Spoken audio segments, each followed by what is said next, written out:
I'd like to argue, good. I would like to argue that the main contentions and the main ideas of that chapter in 1916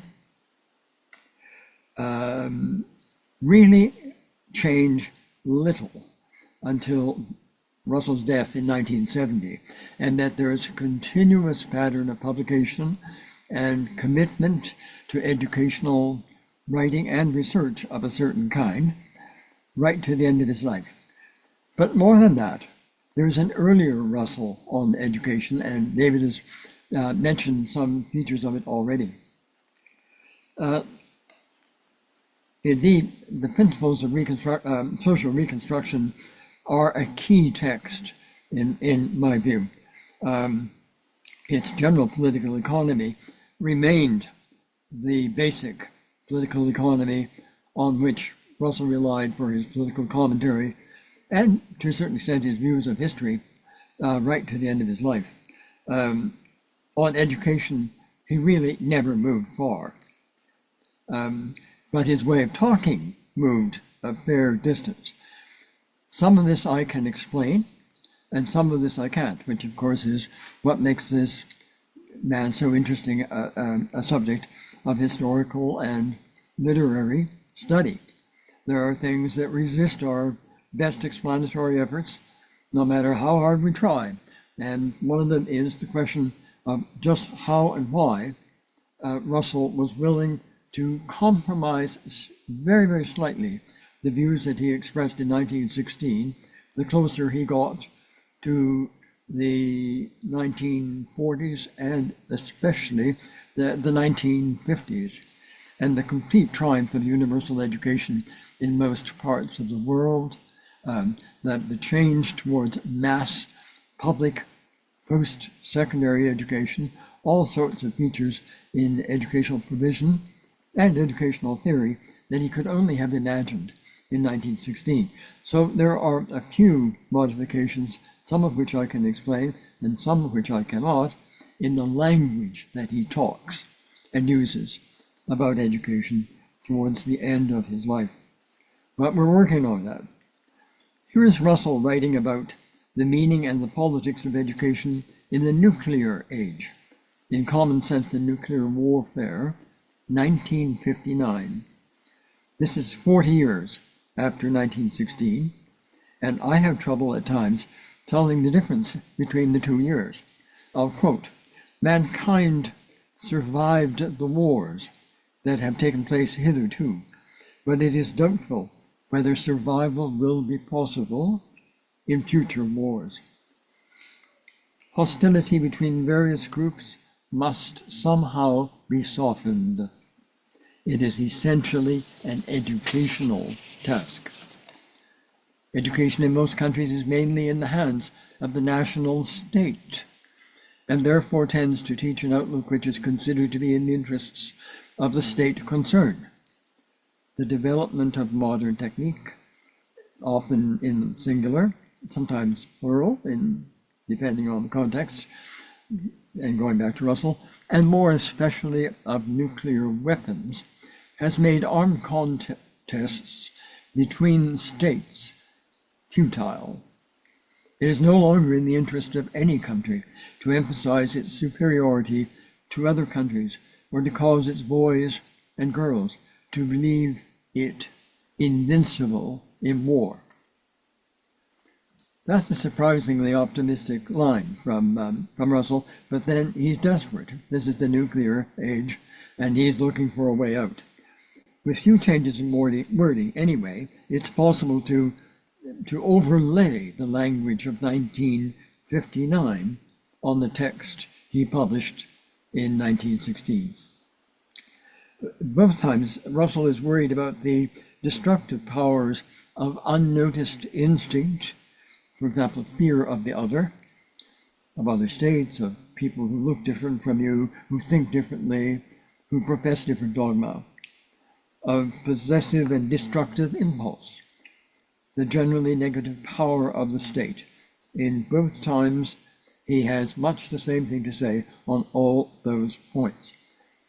In both years, he proposes an alternative, an internationally minded society where French boys no longer learn that heroism is the unique possession of France, which is the country of my ancestors, so I couldn't resist that example.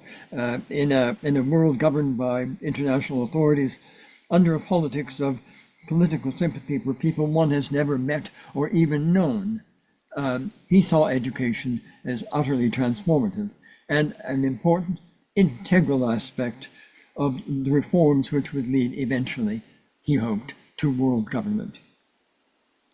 The big education books of 1926 on education and 1932 on education and the social order, written in the light of his experience as co-owner and co-administrator at Beacon Hill, are original and sharp. In the year 2024, and in the light of recent political experience, these books have continuing pertinence. So they really are written in a way which is permanently interesting to each of the decades after 1916, and I would like to argue now, particularly now.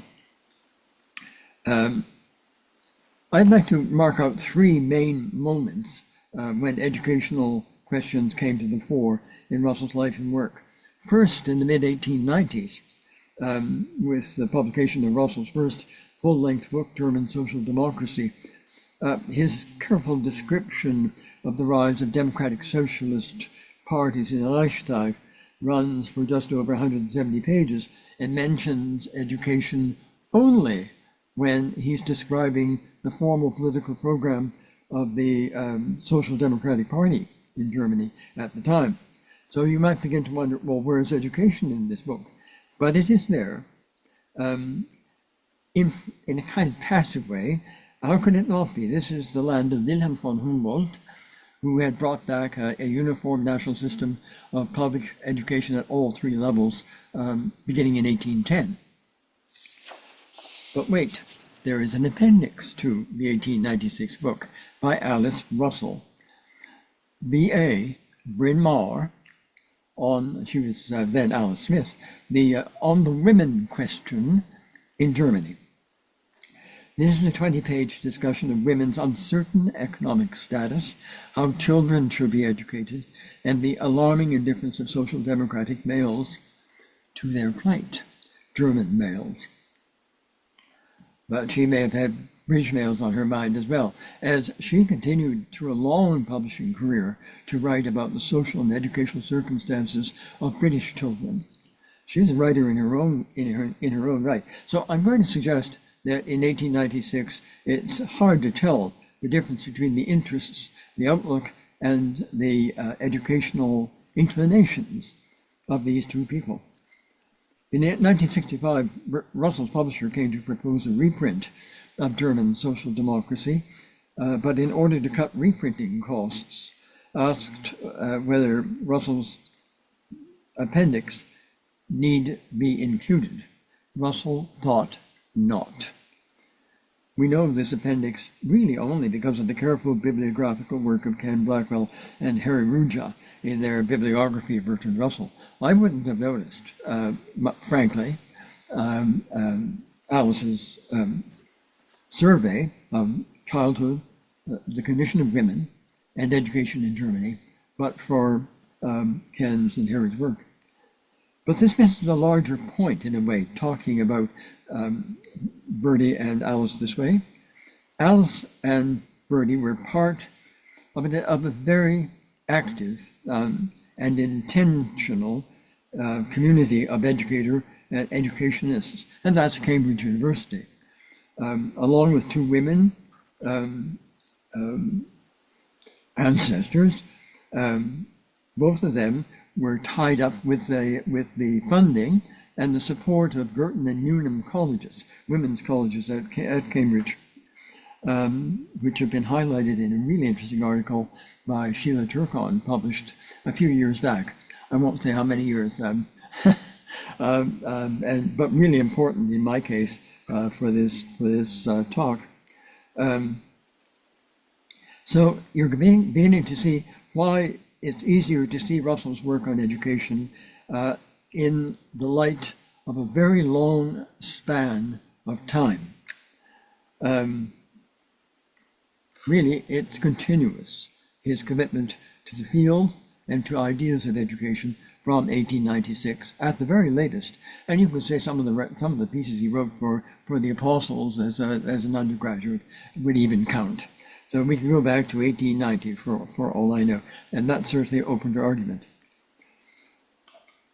The Great War and Russell's Principles of Social Reconstruction opened the second phase of his great campaign to think about and to write about education.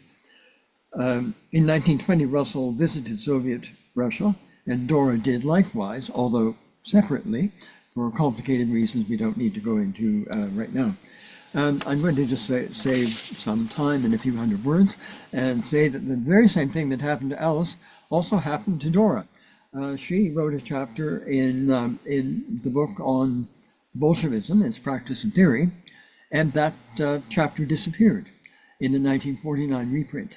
And unless you read carefully the Bertrand Russell bibliography, you'd miss it. That's why I know about it.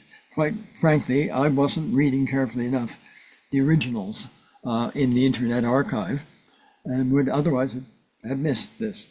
So that chapter, which is quite interesting in its own way, including as it does a travelogue about Dora's visits to small village and medium-sized city public schools in early Soviet Russia, is well worth a read to this day. From 1921 onwards, especially during the repeated American lecture tours undertaken by Bertie to raise funds for Beacon Hill School, the floodgates opened. Among the strikingly novel articles of the 1920s and 1930s, I'll draw attention to just two. One on free speech in childhood in 1931, which is really an article that summarizes the aims and the achievements of Beacon Hill School. So I'm going to, in advance, say that I have part of the answer to Ken Blackwell's question earlier yesterday about whether or not Beacon Hill lived up to the vision, which is given out in the prospectus for Beacon Hill School, published in 1927 and or late 26. It seems to me in the article Free Speech in Childhood that in at least one sense it did. Children were free to say whatever they felt they wanted to. And free expression, meaning in art and in the governance of the school, there was a school council, for example, was a part of that free speech and free expression. A regime, hardly a regime, a way of life that is attractive to this day in some ways, in some limited ways, in modern education. Children could and did answer back to teachers and other workers at Beacon Hill School. Questions about sex and religion were answered as fully and honestly as Beacon Hill people could do, complete with biological detail. Catherine Tate Russell remembers that most BH pupils found that side of teaching and learning at Beacon Hill was actually rather boring. It gets tiresome to be told over and over again how animals look after these things, and human beings for that matter. Actually, the article, Free Speech in Childhood, has surprisingly little to say about the governance of the school, about the way the curriculum was actually interpreted and decided on from week to week, month to month. And I'll come back to that a little bit at the very end when I want to draw this thing to an end with a series of suggestions about the themes that draw all of these three great periods of educational writing together. The key points still in 1931 when he wrote Free Speech in Childhood is to avoid dogma, including dogmatic policy. Now he had this in mind for all forms of educational practice at all levels. It was also to accept that schooling at all levels of a socialist society should be free of financial charges. There's just a little hint of this. And And this takes me to an article from much later, and I'm going to run out of time, so I'm just going to say that in the Arkansas University alumnus, skipping very far ahead, of 1959, there's an article on socialism and higher education and the provision of it, and Russell makes the uncomfortable point that even in a socialist society, the danger always is that the state will wish to impose views of various kinds, even if religion has been kicked to the side of the road, even if the family is removed from direct control over the speech patterns and behavior of children to some degree. Even so, dogma will be a problem, and dogmatic politics and policy will be a problem in a socialist society. Most of Russell's argument in 1959 on socialist education is reminiscent of his position in 1925, but with the significant difference that he actually does accept that universal education is a nearly universal fact of life.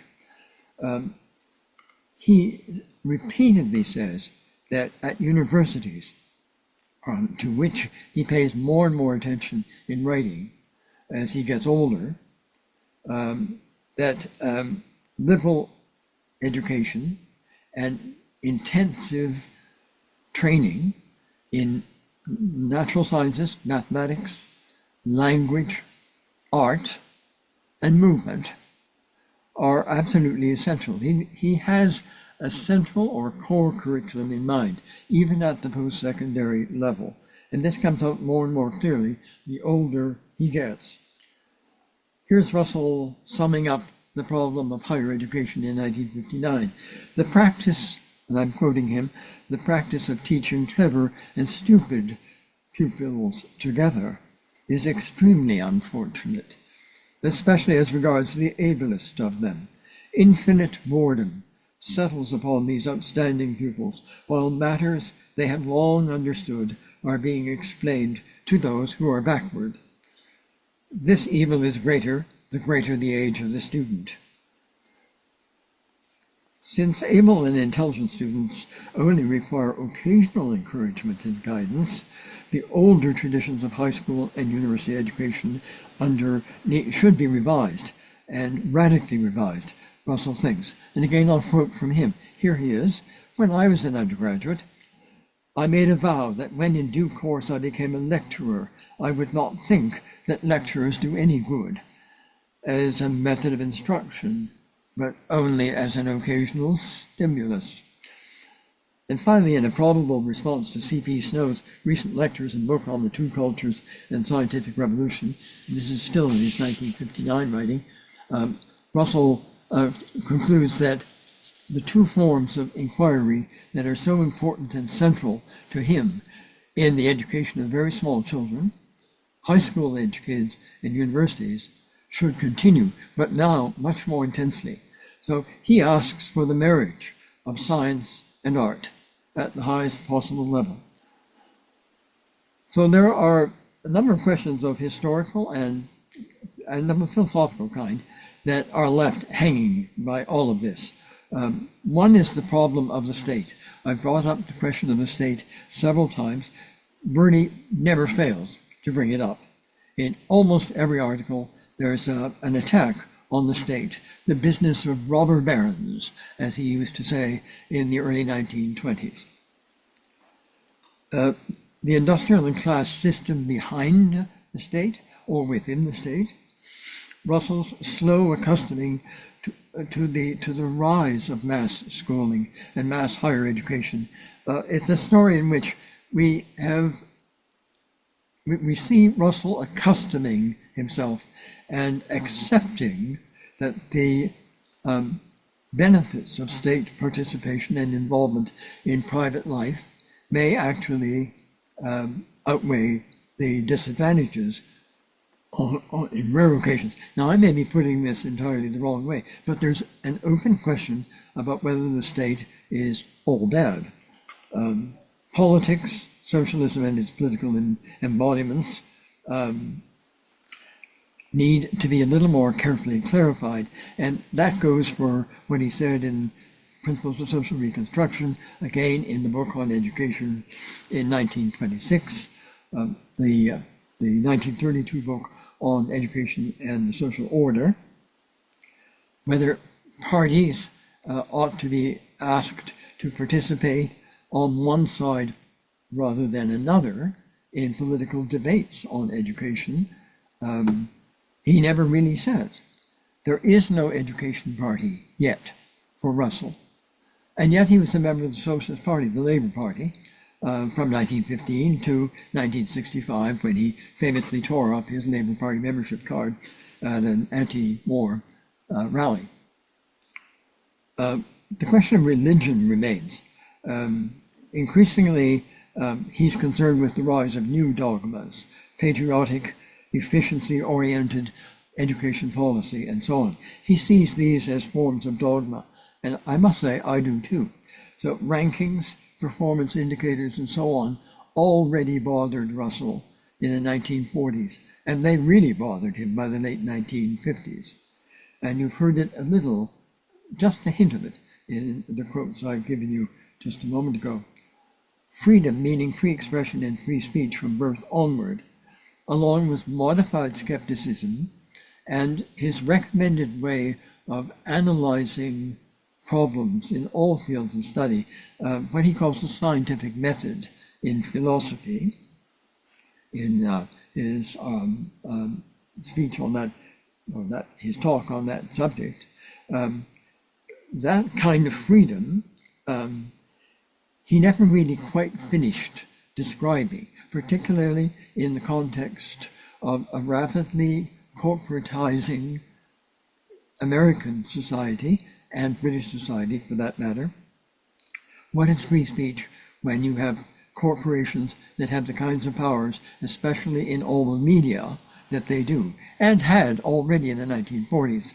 Russell was uneasy about advertisement and the media already in 1945. He really was far-sighted on all of these points, but it's not clear how he modified, or if he modified in any significant way, his idea of freedom and free speech and free expression in the light of these developments. He simply acknowledges that. So there's a tension there. On sex and science and art, he confronts from the very beginning anti-human, over-industrialized attitudes and ways of life. He wants good science to be done with kids, but he doesn't want them to be subject to the worst consequences of science turned into industry. So he wants it both ways. I would say also that we're a little unclear, even after this long discussion of his writings, what Russell thought about some of the standard progressive educational techniques and methods that arrived with the 20th century. I would like to know more, and I really never find out from Russell's writing what he thought of what we now call the New Education movement from 1890 to 1940. This includes John Dewey, of course, and all his followers, but also it includes Montessori and A.S. Neal, for that matter, Bill Curry out at Dartington, and so on. What did he think of the project method, the Dalton method, the technique for dividing curricula into bite-sized bits called units? Was that the technique that was in use at Beacon Hill? Was it adopted because he found it in his survey of the new education and its methods? Or not. We really don't know the origin exactly of much of what came to be a truly novel practice at Beacon Hill. So sourcing remains a problem, and I'm on that case as best I can. Russell is mysteriously committed to the view that history and geography are the best things to teach children. In the stories that Kate tells of her own experience at Beacon Hill, she remembers particularly Bertie teaching history with kids on his knees and around his chair up in the tower study. And I'm curious to know how he would have balanced history with natural science, arithmetic to some degree. He stayed away from math, though, as far as I can tell at the school, left that to the teachers, and the natural sciences. Finally, there's the, well, I think that's enough. I'm getting close to the end of my time. I wanted to leave the impression that the three great periods from the 1890s to 1914, the second great period from 1914 to about 1940, 1945, and then the last period of Russell in what he called his old age. It's hard to tell if he ever got old, but apparently he did. That this helps to make sense to some extent of the tiny shifts in language and emphasis that we find in his work on education. But one thing it does not leave in doubt is his commitment to the field. He is an educationist from the beginning. It's not as central in his daily intellectual life as his philosophical logic was and his mathematical logic, but pretty darn close. And it's sustained. So it's a consistent pattern, and it's based on convictions. And you've heard the convictions described by me and previously by David in his talk. So I'll leave it there. Thank you very much, Bill.